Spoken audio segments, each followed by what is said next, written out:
Мемлекеттік атаулы әлеуметтік көмек. Бұл жан басына шаққандағы табысы ең төменгі күнкөріс деңгейінің жартысынан төмен азаматтарға ұсынылатын ақшалай төлем. Бір отбасы үлгісінде атаулы әлеуметтік көмек мөлшерін қарастырып көрейік. Қазіргі уақытта атаулы әлеуметтік көмек көрсетудің критерийі бар. Яғни міндетті шарты бұл отбасының әр мүшесіне 14.849 теңгеден аспайтын табыстың болуы. Мысалға біз 4 баланы тәрбиелеп отырған ананы алдық. Отбасының табысы 50.000 теңгені құрайды.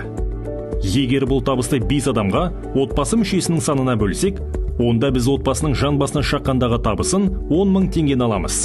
Бүгінгі күні атаулы әлеуметтік көмек көрсетудің критерийі 14.849 теңгеге тең болғандықтан, жан басына шаққандағы 10.000 теңге табысты алып тастап, 4.849 теңге мөлшеріндегі айырмасын аламыз. Бұл отбасының бір мүшесіне атаулы әлеуметтік көмектің мөлшері, оны 5 адамға көбейтіп, 24.245 теңге сомасында отбасыға атаулы әлеуметтік көмек мөлшерін аламыз. 1 сәуірден бастап, атаулы әлеуметтік көмек көрсету критерийі 20.789 теңгеге дейін көтеріледі.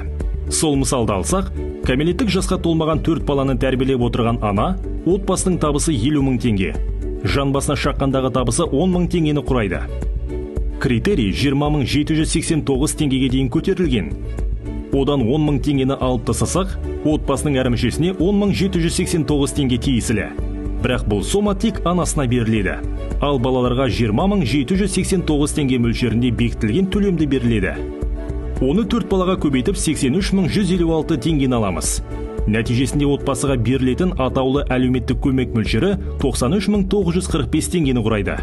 Сөйтіп атаулы әлеуметтік көмек мөлшері біздің отбасы үшін 3,9 рет ұлғаяды. Атаулы әлеуметтік көмекті ескергенде жиынтық табыс 143.945 теңгені құрайды.